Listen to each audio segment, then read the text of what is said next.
Χαίρετε, IDVaser21 μαζί σας και σήμερα έχουμε ένα άλλο unboxing του MacBook Pro 2013. Ας αρχίσουμε.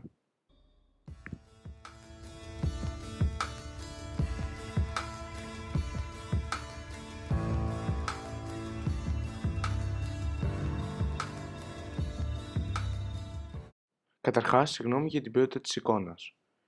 Έσπασε τρίβοντας. Δεύτερον, περνάμε στον υπολογιστή. Αυτός είναι ο υπολογιστής, τυλιγμένος στο πλαστικό του, αγορισμένος από τη System Craft.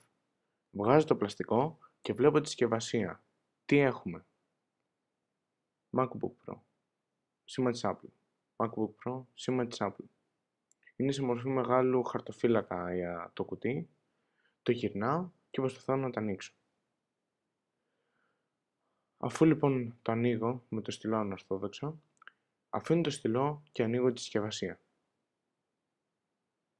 Βλέποντας λοιπόν τη συσκευασία, πρωτοαντικρίζω τον υπολογιστή στη ζελατίνα του, καθώς και προστατευτικό κουτί με αφρό. Βγάζω τον υπολογιστή στο πλαστικό του και βλέπω την καταπληκτική ποιότητα κατασκευής Apple τυλιγμένη σε πλαστικό. Ας το αφήσουμε αυτό στην άκρη μόνο για τώρα. Βλέπουμε λοιπόν Power Adapter, το brick μαζί με το καλώδιο με το MagSafe Adapter 2 παρουσίασε η Apple. Έχουμε το φάκελο όπου περιέχει μέσα Designed by Apple California καταρχάς και γράφει «Γεια σας, γρήγορος οδηγός έναρξης». Μαζί με το «Γεια σας» έχουμε και MacBook Pro και το κλασικό μαντιλάκι της Apple.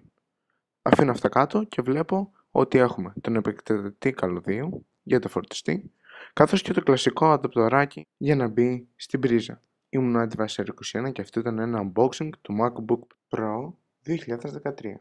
Γεια σας!